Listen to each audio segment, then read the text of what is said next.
I was born in London, in East London, and we moved out. What happened a lot around the London areas that people tended to move out a little bit further, and I ended up in a place called Essex, which is the east side, the east edge of London, basically.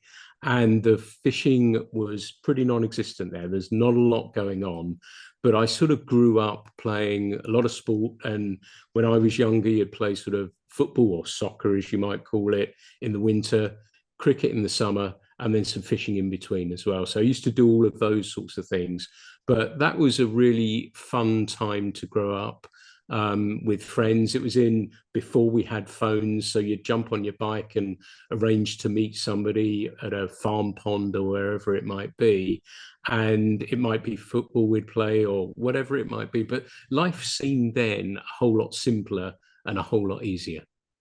Yeah, it did. How old are you? I'm getting on now. I'm getting vintage. So I'm 58. So I was born in 66. You vintage. What's next then? What's after vintage? Classic. A classic, I would hope, anyway. Or Yeah. perhaps even, yeah, I think that's about right. Yeah. So fish, I've heard of Essex. How come I've heard of Essex before? I've never been to England, so I don't know why I've heard of certain areas It's in quite it's an interesting place. I'm fiercely proud of coming from there, but it does get a bit of stick from time to time. And I couldn't tell you why. There was a weird TV, one of these weird TV reality programs that I think portrayed Essex, not in the Essex I grew up. I'm sure you probably don't get it over there, but there was a program called Gavin and Stacey. No, I didn't think that you would, but that portrayed Essex for me at least how I grew up. So you knew everyone's parents, you knew the village where you lived, all the kids knew each other. So it was sort of a great place. But yeah, it seems to get a little bit of flack, and I couldn't tell you why. I couldn't tell you why. Entrepreneurial, um, quick buck type sort of an extension really of the East End of London, I guess. how far is the nearest fishing area or the countryside from Essex? Well, there is countryside around there. The north part would be considered the posher part, and there's almost some rivers. It's sort of a butts. There's a river called the Cam, which comes out of Cambridge, and there's some trout in there. One of my great things I'm looking, and as we get a little bit older, we sort of think fondly of where we grew up and the areas. And what I would love to try and do is catch a trout in Essex, but that would be pretty cool. But there wasn't a whole there is some countryside, but it would be really considered an extension of London, really. Although there would be obviously fields and stuff like that, but I wouldn't call it the what people or your listeners would probably consider the countryside of the UK. So what kind of fishing would be around there? You know, you'd said you'd like to catch a trout there. I'm assuming there are no salmon streams nearby, or were there streams but you just couldn't fish them? Well, you'll know the biggest river, which is the Thames. So that sort of flows out at the very end of Essex, really, pretty much. Oh, And of okay. course, the stories and recently somebody called a Celt on the Thames while they were fishing for barbel. So they were around there, but trout streams because it's very flat as well. So that's probably why there weren't many trout streams at all. But what it was really more of a mecca for the stillwater scene and stillwater angling. So there were a lot of lakes and reservoirs that were stocked, put and take fisheries that were stocked, and people would go fish those basically. And that's where I sort of learnt my trade, I guess. Talk to me about how you got into fly fishing specifically. It was just by chance. It was a good friend of mine actually did it. And I thought, and as I said, we'd done sort of carp fishing with, bait and everything else as kids. But a friend of mine did it, and that sort of got me interested in it. And I was absolutely useless. And I bought a magazine, and it turned out that there was a trout fishery just had opened near where I lived. It was about 4 miles away. And I got myself a rod, didn't know what I was doing. I think the fishing tackle shop sort of dusted down an old rod that they hadn't sold and sold me a ridiculous line that didn't really go with it. And I turned up at this fishery, and the owner, who I got to know really, really well, said, right, well, give it a go. And I sort of was flailing around all over the place, not really doing very well, but amazingly caught a fish. And because it's put and take, I whacked it and took it home and went to walk away. And he said, well, what are you doing? And I was just so shocked I'd caught a fish that I was going home. I just couldn't believe it. But that place became my second home. And I'd be there knocking on the door, let me in, because I wanted to fish there. And that became my sort of home. And then you sort of, I think, people often talk about the phases of fly anglers, but for me, I discovered in Hertfordshire, which is the county next door, there was a stream. And I joined that, and moving water. The moment I stood in moving water, I thought, now I get what this is all about. And that was a massive turning point for me. What do you mean by you joined that? Well, because we haven't got public land, really. So there's not very, but you have to join a club that has fishing rights somewhere in the UK. There's very few. There are some places where it's public access, but a lot of it's private. So you have to join a club to get access to that river, basically. How do you feel about that? Or have you just been, are you so used to it? I mean, you've been Do around you the know, world. What do you think compared to other places? I thought about it coming into this conversation because I thought it might come up. And I thought to myself, I would like more public access for people. But one of the things I think that would make it more difficult is that we're such a small country with such a big population. So that sort of doesn't work in quite the same way, I don't think, that it does, say, in Canada or Australia as well, that getting to go to the great outdoors is a whole lot harder. And I think that's probably, and we're coming up 70 million people. So that's a lot of people in a tiny country. So I think that might have something to do with it. But I would like, if there were a chance for more people to experience fishing. And I often talk about fishing in the sense that, Scandinavia, as I look at it from Europe and US, there are so many, and North America generally, there are so many more anglers. And I think that's something to do with access. And that's one of the issues and one of the worries I have about fly fishing is, more people coming to join us. And it may be you sort of reconcile that with the fact that we're perhaps this tiny little community of people who are going about doing what they're doing. And that's fine. But I think if there were a way of more people getting access to it. But what we're also seeing with that, with climate change as well, that people are looking away from traditional forms of fishing in the sense of put and take fisheries or trout, river trouting or salmon fishing, that they're looking at species like bass, they're looking at mullet, they're looking at carp, they're looking at pike more so. And I've seen these sort of flicker in and out of the consciousness of fishing in the UK. But now it's definitely at the forefront. We've had a TV program on BBC just the other night, 2 nights ago, that featured around mullet fishing with the fly rod. And that's just fantastic.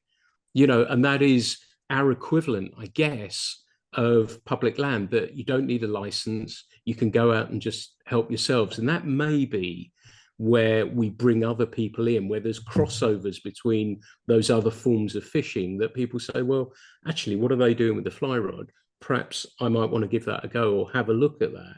And that might be how we can grow our little community just a little bit more. Where are they mullet fishing and what are they using? Asking for myself because we've got so many mullet here. Well, there's a couple of guys who are real experts on it, and it's been brewing for quite some time. And I remember the early days. I was just talking with somebody this morning about it when we were bass fishing, and being a guide, you'll know that I'm always early, and we'd have to wait for the tide to turn. And I'll take some bread along, throw it out for my guests. I'd fashion some form of bread fly. Yeah. We would throw the bread out, the mullet would feed, and they'd eat it. And that was great. And that filled some time because I was so bloody early for the tide. But now people have taken that on a little bit more, and it shifted a little bit further where people were taking the seaweed and the maggots and stuff that lived in there, throwing that out, chumming them basically. Yeah, that's But now it is, how we do it. yeah. And now people are discovering that you can use flies. There are variants, shrimp patterns basically, a lot of shrimp patterns, and they still are an incredibly tricky fish to get hold of and to get them to bite as well. But they're quite good fun when you do get attached to one as well. But sight fishing, you know, is kind of, we use the term nervous water, and you kind of, you're fishing in shallow water. It's not warm like the Bahamas or a bonefish flat anywhere else, but it's kind of got that feel about it, and you can almost see the fish. You're casting to fish you're pretty much seeing moving, keeping the fly moving, and then sometimes, just sometimes, a fish might bite. I don't associate England with ocean fishing. So what else is there that you could fish for? So in the ocean, well, coming back to your original question, I guess as well, it's a lot of the creeks that the mullet come in with the tide and eat the shrimp and stuff like that. So a Right. lot of creeks. So that's where they fish. More so that there are the bass as well, and generally estuaries, but there are pollock as well, off rocky drop-offs with a fast sinking line, those sorts of things. And of course, with climate change as well, we're starting to get tuna. So there's a Whoa. tuna scene. Yeah, there's a tuna scene starting to develop in Cornwall. And we used to have it a long, long time ago in, I don't know if there is a lesson in this somewhere, but it was in Scarborough on the northeast coast, that it was actually a scene that people would go out there in boats in their gin palaces and then hook these huge tuna. Their butler would play the tuna. They'd go back to the boat, have a cup of tea and something to eat and drink, come out as the fight was almost over 3 hours later or whatever it was, and then land the fish. That got to the stage that the fish was pretty much fished out. So that disappeared. So I don't know if there is something in this. Very And sportsmanlike. yeah, exactly. And so that is my only very slight worry about this scene. It hasn't developed into fly. They're, 500, 600 pound fish, but I'm sure somebody will look at them at some stage. But that's been an interesting development over the last 2 or 3 years with global warming, temperatures of the sea rising a little bit, that we're getting these fish starting to come around our shores now as well. So what was the first step for you into the fly fishing industry? Well, there was a book that changed my life, which you won't know, but it was called The Pursuit of Wild Trout, that was published over here by a guy called Mike Weaver. And it celebrated wild fish. And I'd sort of got into river fishing and then thought, right, okay, I like these wild trout. I'm snobbish because I'm not snobbish, sorry, because I come from Essex. But the only thing I'm snobbish, I love wild fish. I just love wild fish so much and what they mean to me on many levels. But he wrote this book. We were living in Essex. Our daughter was coming up 11. And so I threw in a job and we moved down to Devon because there are a lot of streams down here. So it's in the southwest of the country, down at the bottom there. We have Dartmoor and Exmoor that have a lot of streams that run off of them. And I thought this might just be right. And we wanted our daughter to grow up away from the pull of London as well. And if she wanted to discover it, then that would be fine. But we wanted her, I think kids grow up too quickly now, and we wanted her to be as naive for as long as possible. So we thought that was a good plan. So we moved down to there, didn't know what I was going to do, thought I was going to fish and do whatever. But I met a guide purely by chance. Funnily enough, bass fishing was just starting to happen. And it was a guy called Nick Hart, who was one of the first sort of younger fishing guides. There weren't many around at the time, not a gillie. So that difference from a salmon river gillie, they were out sort of, like the sort of a North American model of jeans, t-shirt, and sort of making fishing less staid than it had appeared certainly for people looking into fishing. So And I not happen to not be, all, I'm sorry to cut you off. So not all guides are gillies. no, Gillies are only salmon guides? I would think that's how I would certainly look at it. And it's Oh, generally on those salmon beats, predominantly in Scotland and perhaps a little bit south of there, just a little bit. But that's how they would be seen. And you know that the role of the gillie, I guess, is aside from looking after guests and all of those sorts of terms, it's looking after the beat as well. Whereas guides are taking people out fishing. got And it. Nick was one of the first, a young guy doing this and really forging a really interesting path. I was bass fishing. Somebody invited me bass fishing, and he was there. He was going with him, and I met him, and he sort of said, "Well, you can cast a little bit. Do you want to come and help me?" And it just went from there, and I loved it. Wait, so how old were you and what were you doing as a job before then? I was 30 something. I worked in London. I worked in an office. It wasn't for me. It was a means to an end, and we often go through these spells in life where we question what we're doing and why we're doing it, and that was a turning point for me. So I'd left that behind, and yeah, it was purely chance. But I love fishing, and I'd realised that it needed, or I wanted it to be a bigger part of my life, and Nick gave me that opportunity to do that. And so I went to work with him, and a lot of that was teaching people to fish. So he based his business on a put and take fishery that had a river on it, which was heaven as far as I was concerned, because we're trying to get people on the river as much as we possibly could. And then took things from there, basically. And it was incredible fun. And I loved it. And I took the basic casting qualifications, then took the advanced ones, which was great. I really, really enjoyed that aspect of it.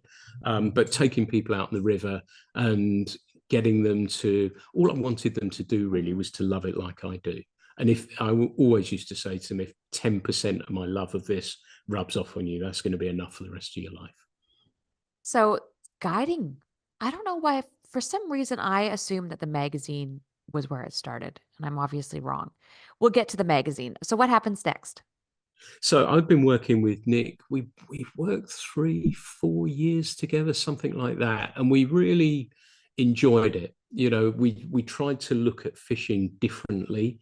He opened a tackle shop as well, so we were able to. You know, it was a great way for him to earn some extra money by selling some tackle and stuff like that. And I remember seeing your know Mark Bale as well, and we were at a posh fishing show in London, and Nick and I, everyone's in their suits and dressed up nicely. And there's Nick and I in our jeans and t-shirt saying, "Here, Mr. Bale, can we have a sage dealership?"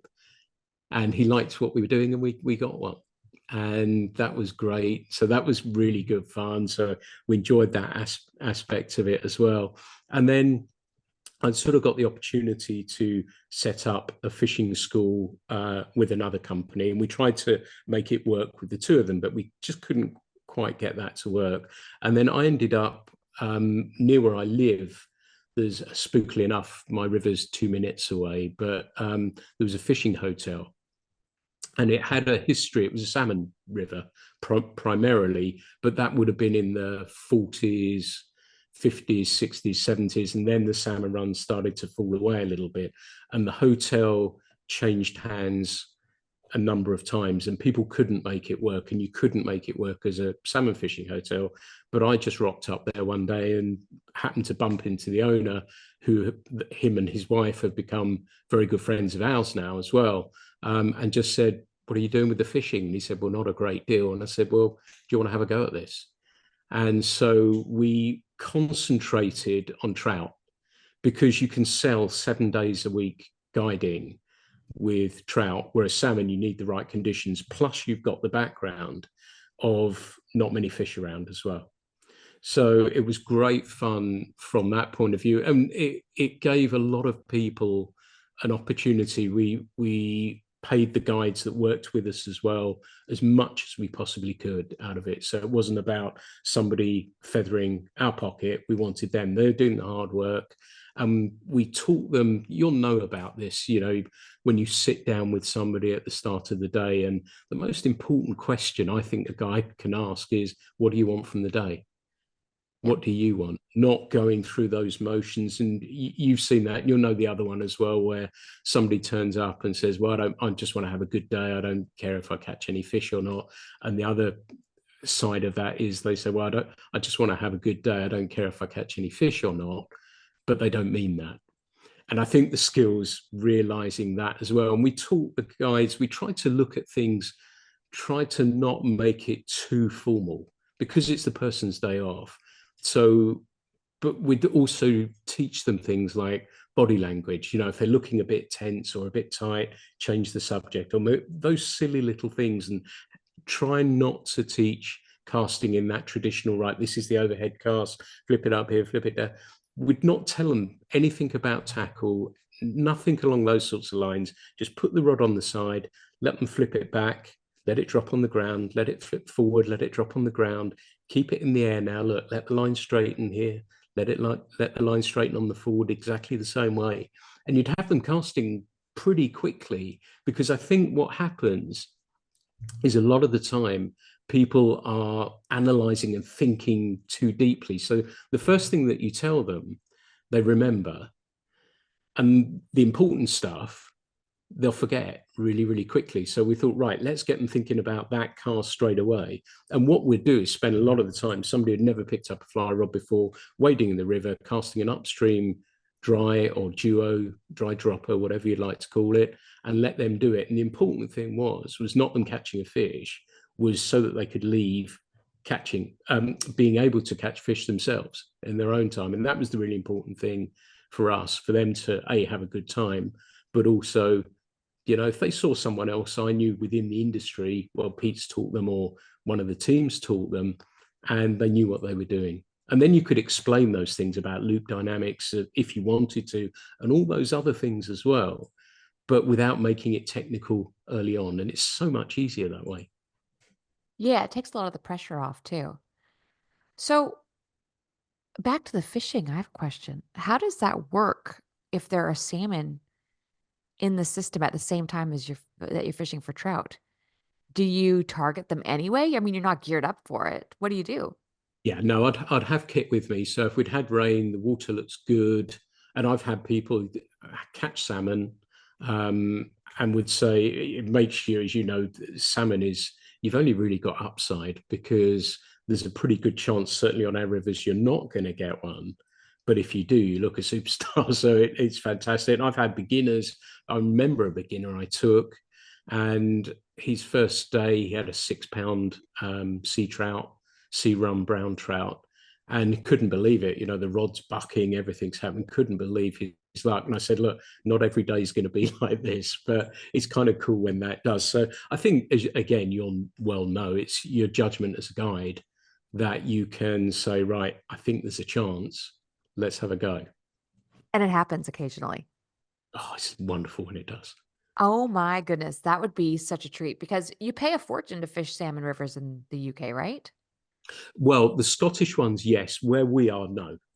No, Okay. it's not that expensive. Where we were, a day ticket for salmon would be, I think it was about £10, something like that. So not Oh, expensive. Yeah, not expensive. why is the salmon fishing so much better in Scotland than England? That's a really good question. I think they've held up better than, I was talking about the river I fish is on the Devon Cornwall border. Let's use that as an example. And we fish the very bottom of it, and we get a day a month where we can go down and fish there. We've been fishing there, well, 4 years, something like that, in this particular spot. And that beat would get 100 fish a season. We've had one this year. And I don't know if it's proportional in the sense of the numbers of fish in Scotland was so much greater. I had a text from somebody just before I spoke to you saying they had 200 salmon off the Tweed yesterday. Wow. Now, I don't know. Yeah, I don't know if that's true or not. I've seen on Instagram a number of images of salmon, and I hope it's the case. It would be wonderful. But I wonder if it is yeah, a proportion of fish that are running the river, so that the outlook of fish has not been fantastic. But because the runs were dramatically more sizable in Scotland, that it, now that things have not been so good, then it looks much worse here because we had slightly fewer fish to play with. I think there's an element of that. I'm sure there's lots of other things as well. You know, I know when we've talked previously, pollution, farming, predators, fishing in itself, and I don't mean the fishing that we're doing, but commercial fishing as well. It's almost for those fish death by 100 cuts, really. Yeah, it feels like that a little bit everywhere right now, doesn't it?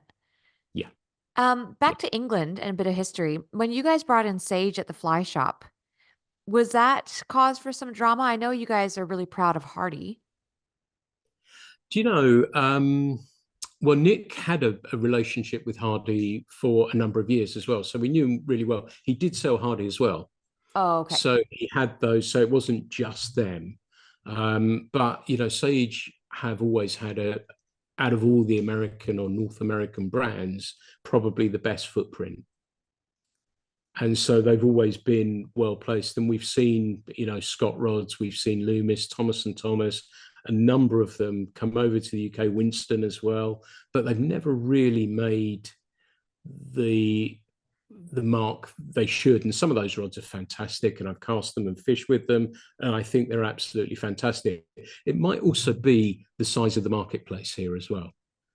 Yeah. So it's not probably for companies, it's not probably considered a huge territory to sell into, would be my guess. Yeah, I feel like that's the same here in Australia. Mm.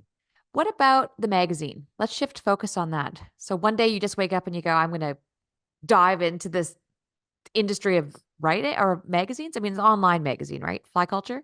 We started off, well, as you know, Fly Culture is a hard copy, but we started off with Eat, Sleep, Fish. How did it all start? So it's one of those lovely stories, and it sounds glamorous, but I was happening to be fishing in Montana, and I was on Rock Creek. And I'm sure many of your listeners will know that place.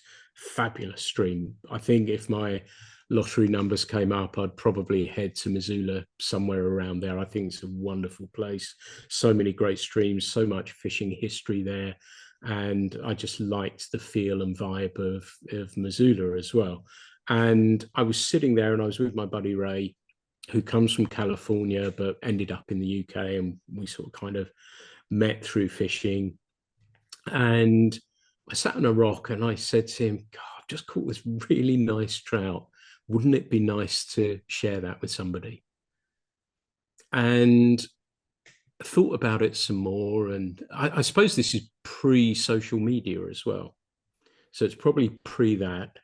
And wouldn't it be nice to share that with somebody? So I came home, thought about it, knew some guys who built websites, said, look, this is what I want to do. And we set this thing up called Eat, Sleep, Fish. And it was an online magazine, and it was free. It was not for profit. And we sort of, I ran it for 7 years, and we put it out every month, and we had 15 articles. There were other people, I think, I can't remember, a guy in the States started pretty much the same time as we did as well. It's one of the really well-known sites, and I can't remember. Ginks and Gasoline. Oh, Lewis's site. Yep.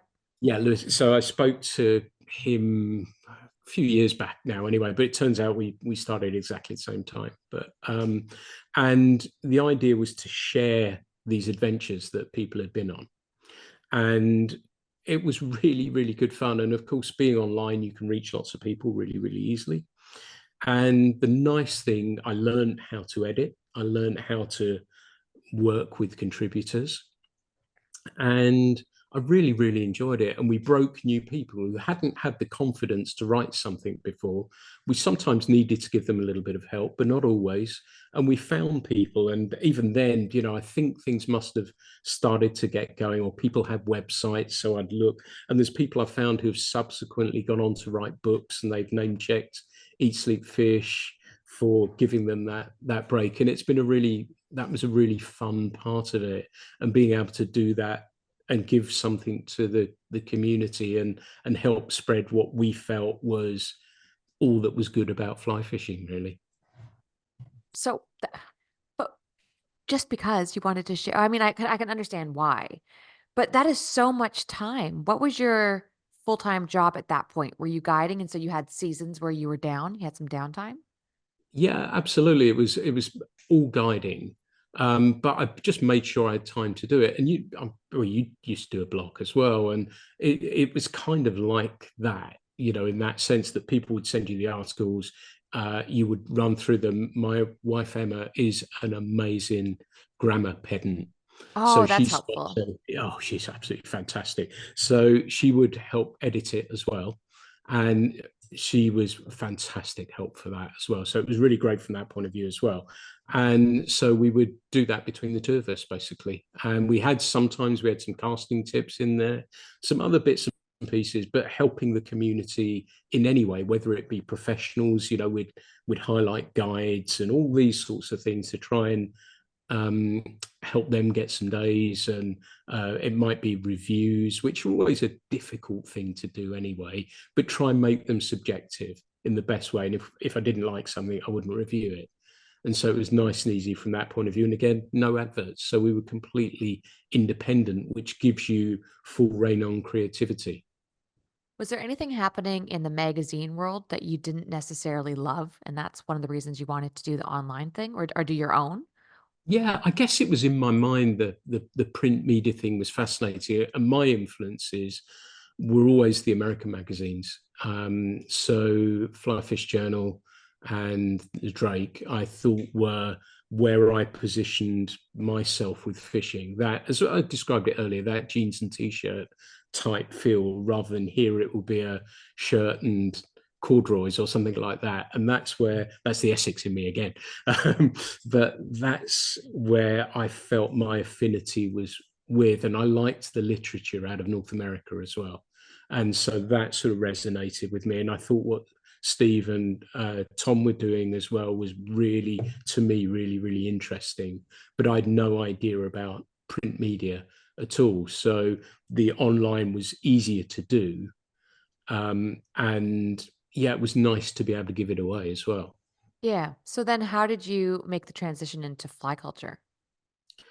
I think I'm just like well, in your case, a steelhead. I want to swim against the flow.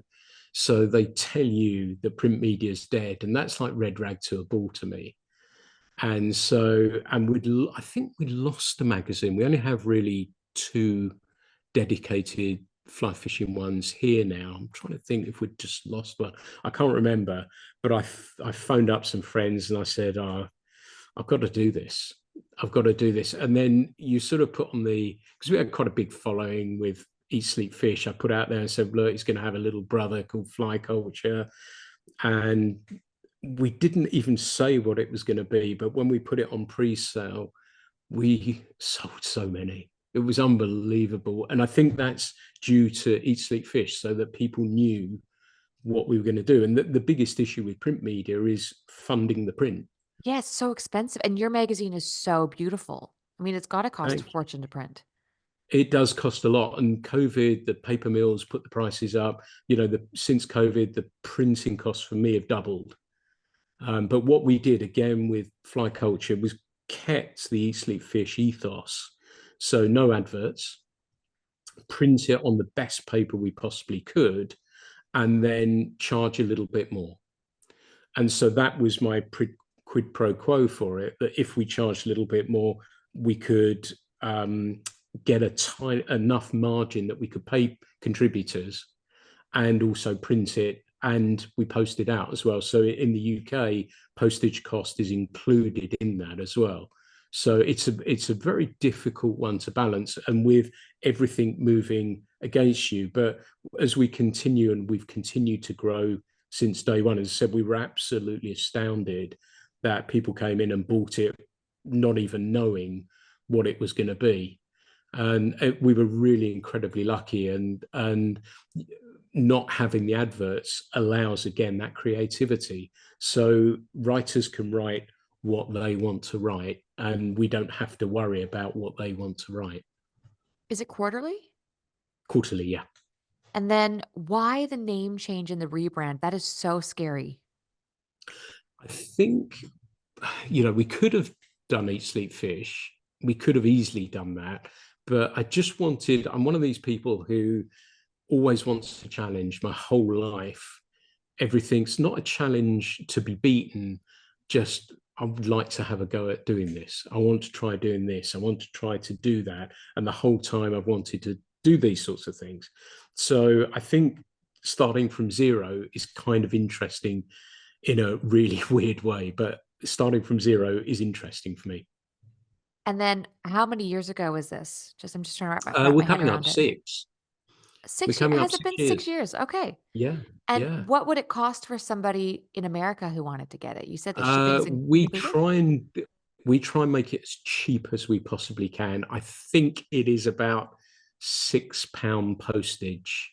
I think we've tried. We literally don't make a penny on the postage at all. Yeah. We've tried to keep integrity and honesty in every aspect of it, and it is. It's important for me that it is honest and true. It's really that's important to me. So I'm not. This isn't a money making venture. I'm not going to go and buy a super yacht. I'm not ever going to sell it, and I'm not going to sell out.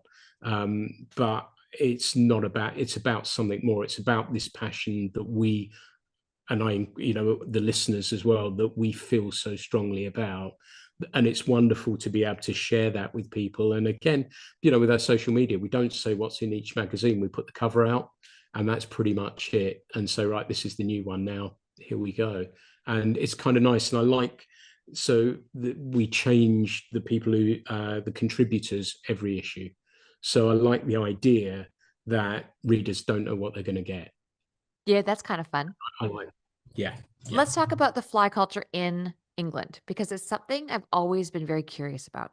In Canada, you get us fish bum types living out of the back of our car. We've got a tent, or we're living. It's very cliche to hear about ramen noodles, but it really is like that in a lot of ways. I was always fancy with my dehydrated backpackers or backpack meals, but we're pretty simple out there.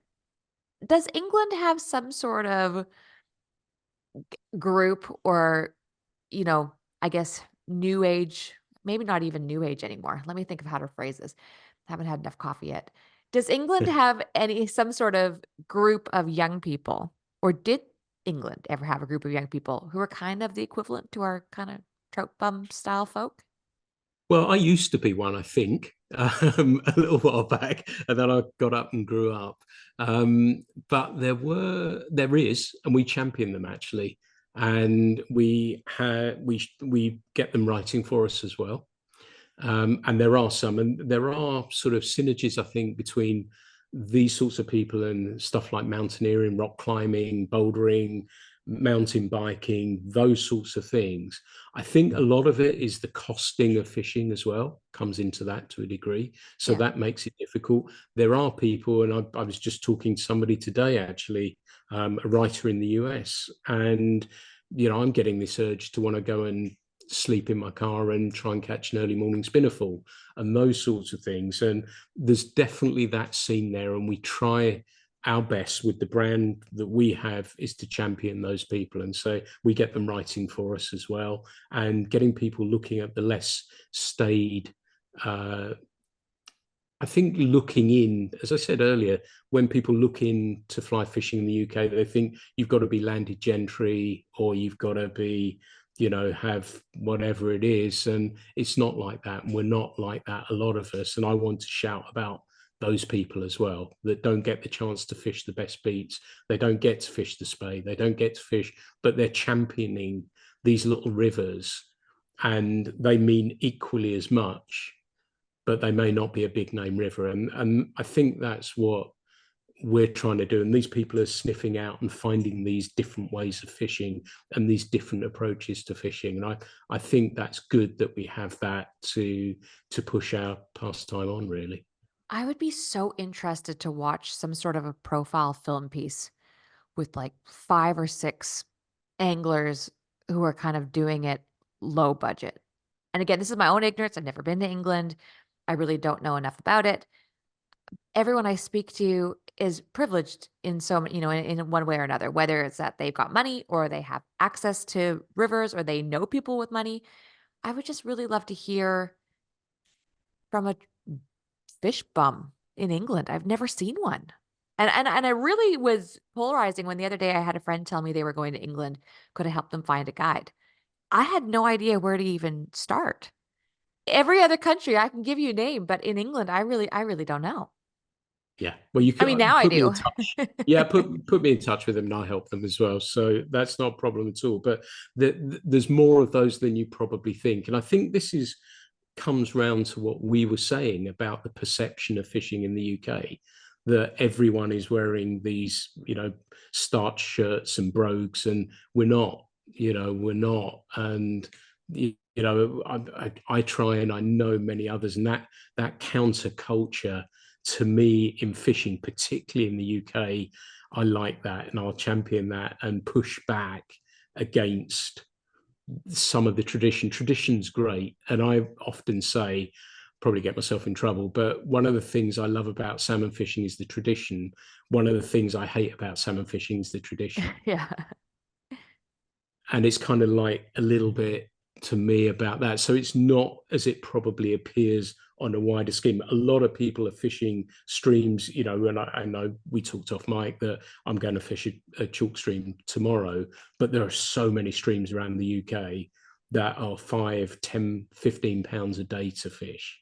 Yeah. Oh, So they're not expensive. Yeah, they're not all expensive. Mayfly time on the test might be 2, 3, 4, 500 pound a day, but where the river I fish has mayfly, they eat them. The hatch isn't as big, but that's kind of good because your fly is not going to be lost in a flotilla of hundreds of others, and it's just as much fun. And we do have lots of other places around, away from those wonderful chalk streams, but away from those as well, we have some pretty cool streams as well. earlier on, you mentioned your passion for wild fish. And I don't know if you know this. I think my listeners are starting to figure it out, but I've got another podcast called Into the Backing. And I had it, a few years ago. I let everything kind of settle down because to be totally honest, it's very difficult to try to schedule 4 different people for the same time slot. And when you need each of those people, if somebody cancels, it's really tricky, but it's back. It airs in September. So this month here.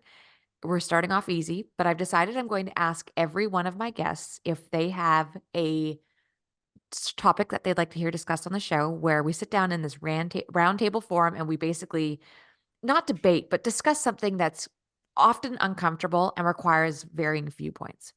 One of these things is wild fish.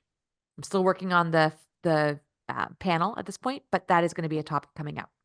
What are your thoughts on wild fish? Why do you love wild fish so much? Do you have any opinions on not the controversy of it, but I guess let's start here. Why do you love wild fish so much? They're just so beautiful. Yeah. They're so beautiful, and they don't always live in the most beautiful places, but they're astounding. It moves me to tears sometimes when I think of the mess we have made of salmon rivers.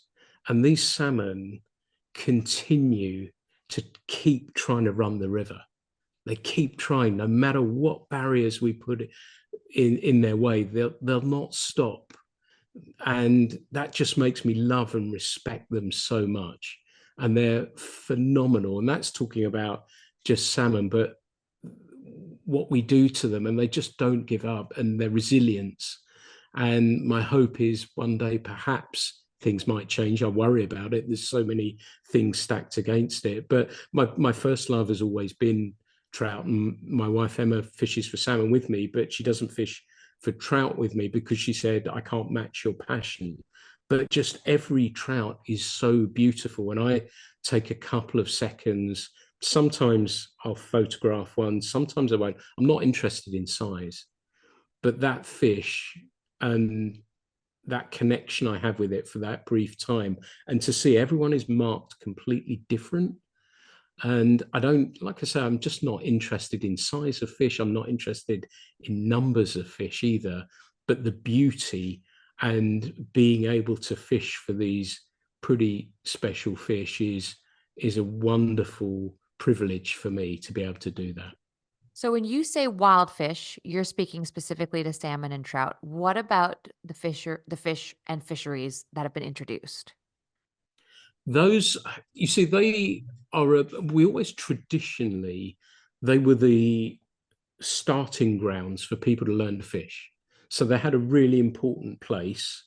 And it was somewhere, if you wanted to celebrate that catching of the first fish, to take it, celebrate it by eating it at the end as well. So they have that place. We're lucky that we don't have as many. And those streams, I know the chalk streams are under a lot of pressure. Some of those chalk streams are stocked. Which I wonder who that's for. And I wonder about stocking sometimes, and this is a broad sweeping stroke, which I may get in trouble for. But when you're stocking a river, who are you stocking it for? Because if it can't sustain a population of trout, then should people be fishing it? If you're stocking it and people can't catch them, or they can't catch the wild fish, is that not the anglers? And sometimes anglers need to look, and perhaps they're not always equipped well enough to catch those fish, and perhaps that's where a guide or an instructor comes in to help them a little bit more. But it's a question that I often ask myself: if a river is being stocked, who's it being stocked for? It's a great question. I'm gonna bring that up when we have our roundtable talk. If you could choose a topic for Into the Backing, something that you're passionate about that you'd like to hear, experts voice their opinions in scientific data, what would that topic be? There's no limits. It could be anything. I don't have the experience, not even remotely close, but it fascinates me to know where fish go, be they steelhead, and that's why I say that, understanding fully how does a fish get lost. We've had pink salmon running the rivers, not in big numbers at all, but lost fish. How do they get lost when others don't? What causes those things to happen? Are we at a tipping point for wild fish? Are we at a tipping point for salmon? Looking locally, have we gone too far? Are we going to get back? Is the climate an issue that we're just not going to be able to resolve? And so what does that mean for these fish? And how can we sustain this such an important resource as well? Yeah, that's a big one. Because the salmon are in the similar situation as the steelhead, obviously. Do they know where they go? So up around Greenland, around that neck of the woods, they're feeding around there. But there's stories that the sand eels have been fished out, so they were having to travel further and coming back later. There's all sorts of theories. I know they're tagging fish now as well, so hoping for more data on that as well. So we know where they're heading to, but they're being fished for around there as well. So there's many issues that they're having to contend with, all coming from humans. Yeah, that's not a surprise. Sand eels being fished out. What for? Are they a culinary catch? I think I'd heard at one stage somebody was running a power station on some. I'm probably again wrong on that, but I'd heard they were using them in some way. The salmon farms as well, and the impact that they're having on wild fish as well, and sea lice as well. The fish being eaten alive. Smolts being eaten alive by uh, sea lice as well, and that's an issue. There's so many of these things that the fish are having to contend with that it worries me greatly. But I think they're being fished. I know some of I think some of it's for commercial food as well, for pets and eels, for that as well. So there's all sorts of things and so many issues that the fish have to deal with, which is so upsetting. Yeah, the salmon farming one is a big that's a big passion of mine I'd like to have on the show. Yeah. You have a podcast. Yes. So it's the Fly Culture podcast? Yes, it is. Yeah. And what is it based around? What's the premise of the show? Very similar to this. Very similar to this. And I know you very kindly spoke to me a little while back now, and it is just a conversation between fly anglers, and it can be anything. And being a podcast host, that you need to continually evolve it to make it a little bit different. And sometimes I'll take a mic out on the river with me and fish. And the one I've got coming out on Thursday, I'm on a tiny little stream. We got our backsides kicked by the fish. The weather had changed, but we still had a good time, and we talked about things. And for me, I get the sense with yourself as well, having been interviewed by you now, that it's not necessarily the headline story, it's the backstory. Understanding the person is really, really interesting to me. And then you suddenly uncover it. And I don't know if you're the same here, that when I have these things, I have some really rough questions, but really love the conversation to be able to flow. And then you discover something along the way that you suddenly think, oh, that was really interesting. Let's go in that direction. And that's the fun part of it for me. Yeah, I find as I'm getting older though, and I actually have got to push past this. I find as I'm getting older, I'm less comfortable picking at or asking questions I shouldn't ask. And I think a large part of my show was that I do that. I ask uncomfortable questions. And so I have found over the last few months that a few times I've wanted to kind of scream and be like, just April, just just ask it and get it Yeah, out. yeah. So I think I'm going to have to start going back to a little bit of that. I think that's actually why I'm desperate to have Into the Backing again as well. So I can just shake it up again a little bit. Because yeah, I don't know. I'll leave it there. But that's just a personal note. There's this part of me that's wants to kind of scream these days and just really shake it up. Um, Let me go back on air and ask you something about the industry then. So I was recently at ICAST and was astonished to see how many young people are now running the industry. It was actually pretty cool to see this entire mob of 25-year-olds who, you're talking to them about your proposals and they basically hold the keys to whether you're in or out. It was so weird to me. Have you found this down there, or are you kind of in your own bubble over in that area in the I UK? think we're probably in our own bubble, but I like the sound of that. I think that's fantastic, and Pete Knox at Sage, and young guy, super cool, and was giving me grief. I worked on a stand with him a number of years back, and he said to me about the jeans I was wearing. He said, I guess they were a bit more flared in the 70s when you wore them. It was fantastic. I absolutely loved it. But those sorts of, I think that's good. You need to, like we were saying, to continue to evolve and have new eyes on things. And, with the magazine, it's the same. There will be a time when it can't just keep doing the same thing. It will need fresh eyes on it.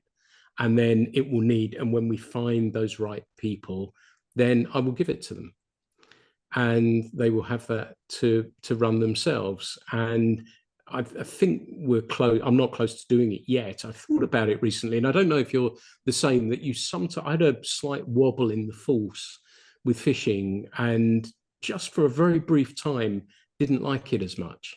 When was that, and why do you think that was for you? I I think it was probably a combination of things. It Yeah, I couldn't tell you exactly. I think it's been a crap year for fishing. The weather's not been very good. The fishing has not been very good. There was some other things. I lost a couple of friends as well, and those sorts of things. I think probably bubbling. And I just said to him, I just don't feel like going at the moment. It wasn't very long, and I've come back even stronger and love it. But I think sometimes when you're so deeply immersed in something, that you have to be able to step out of it, step away, and find something else that allows you to reset or have a breather. Because I'm sure you're the same, that you're so focused on our world that sometimes you need to step away from it, otherwise you lose focus on many other things. Yeah, for me, it wasn't that I needed a break from fishing. I fish more probably now. Well, about the same as when I was younger. I needed a break from sharing it. I needed a break from having to talk about it. It didn't matter to me anymore if I had my phone on a fishing trip or not. Um, I just realized that we've skipped through something that's really important and is a really important part of your timeline. You had a major injury. Yes, yeah, it was 10 years ago. I was on the river and I standing there and I was saying, "Oh, I'm going to fish. I'm going to fish." And um, it was like somebody had got a baseball bat, ran at me from about 10 paces and hit me in the back of the head. And I thought that was it. And my breath slowed and got shallower. I sort of collapsed down, and I'm pretty sure it happened that I saw a sea trout swim through, and I thought to myself, I remember I said to Emma and my daughter Charlie in my head, I think this might be it, and made my peace and said goodbye, and just sort of went down for a while. And yeah, I somehow managed to pick myself up.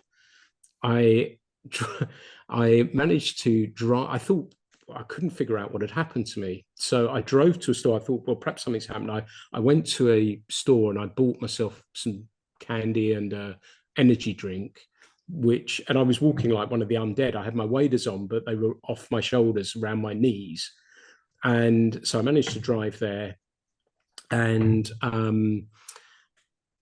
was sick once I'd eaten it. I was very, very sick, violently sick. So I drove home somehow. And I always remember my friend Nick, who I work for, I saw he was guiding as I was driving home because I almost thought about stopping, say, look, can you help me? But I thought I'm not going to figure out where he is on the river. Got home, said to him, there's something wrong with me. Don't know what it is. We left it for a couple of days, went to hospital, and it turned out I'd had a massive brain hemorrhage, a thing called a subarachnoid, it's called. And it's quite a rare one. It apparently, when it takes place, it kills 50% of the people. And then if you survive it, the next 50% of that die from the complications of it. And somehow, I thankfully got through it. And I had an experience where I was in the hospital and they said, we've got to do a check to make sure there's not another aneurysm. If we find another one, there's an anaesthetist here, we're going to put you under. And if you need to understand, if it bursts, you will die. And thankfully there wasn't. I've never spent so long with my fingers crossed and thankfully there wasn't, and managed to get through that. I didn't have the chance to tell Emma what they were doing or anything along those sorts of lines as well. And thankfully, somehow, I came through it. The amazing thing about it is that they said it was because of the life I led, because of fishing and the active life that I led. So that has been a lot of what I've done with the podcast, with fly culture, is I got a second chance. And so I will use fly culture for any good that I can do, anything on any level to help people, because I got a second chance. And I got out of hospital. I can't remember. I still don't know how many days I was in hospital. It was one of those things that I survived it. So they kept an eye on me for a few days and then sent me home. And I caught some salmon, amazingly. And then my friend Nick said, I want to take you fishing. And I said, I just want to catch a fish on a dry fly. And we caught one and we both burst into tears and hugged each other when we caught one. And that was a really cool moment. But everyone's dealing with shit as well. And this is only my story. Everyone has shit they're dealing with. It may be on many different levels. And a lot of what I'm trying to do is say, look out for other people. Give them a call. Give people a call if you've not heard from them in a while. They may be feeling down. They may be not well. Look out for people. And we've got a wonderful community in fly fishing, and dare I say it, globally as well. And I'm not as well connected as yourself, but I know a fair few people in our world. Look out for them, and everyone's dealing with something. And if we're able to care for them, I think that's not a bad thing to do. Looking back now, as far as prevention goes for safety, because you could have drowned, what would you have done? Would you have put a note on your car? Would you have had a buddy? If you could make changes to have ensured you were more safe in that situation, what would they be?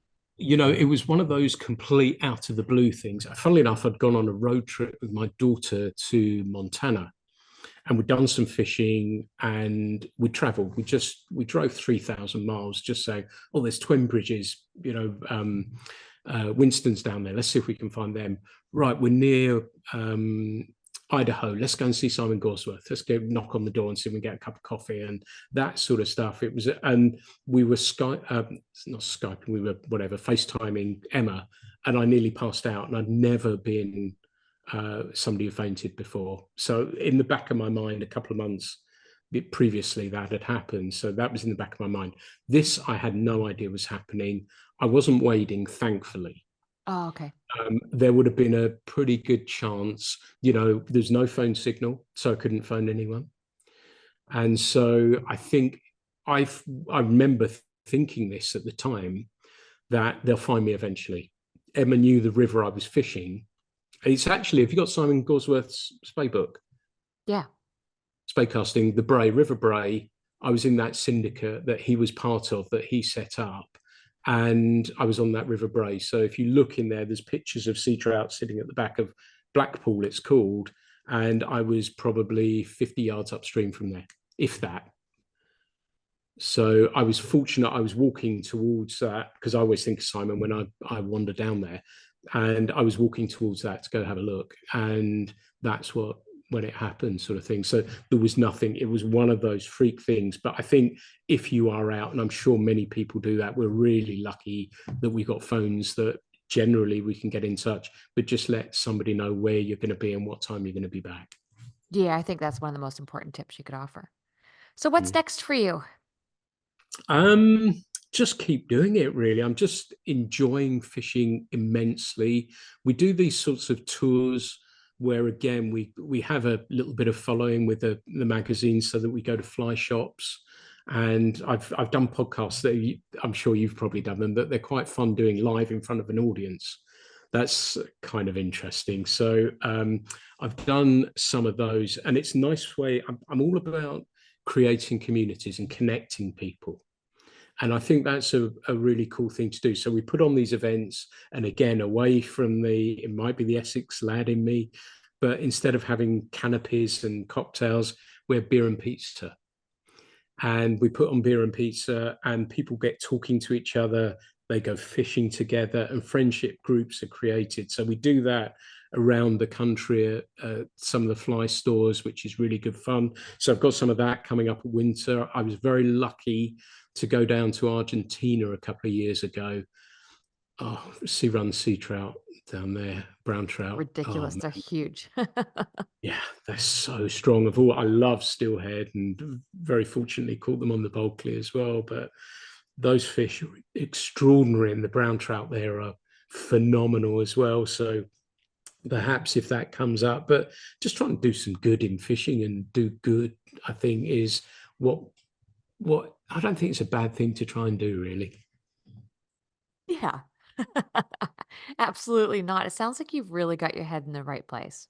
I Where can think so. people where can people find the magazine and find you if they want to reach out or get a subscription? Well, that's really, really kind. Flyculturemag.com is where the magazine is. The social media handles are probably Flyculture Mag as well. So you can find us there, and it's random pictures and bits and pieces like that. And we let you know in the magazine. We don't spam anyone. We don't email anyone. It is purely done via those means, nothing else. So we try and keep that all above board. And then I think I'm Pete Tyjas, Tyjas, on Facebook and Instagram. I've sort of stepped away from Twitter or X, so it doesn't seem the right place to be right now. Fair enough. Well, it's been a pleasure to finally get caught up. You are a breath of fresh positive air, I will say. And thank you for meeting me with that. I guess it's late for you and early for me. Just for people who don't know, I started at 5 a.m. this morning. So it was a 6 a.m. podcast roll and a 9 p.m. podcast for you. So it's a bit of a time difference, but we made it work. So thank you for being so patient with that. You're most welcome. And if you head over this way, just let me know.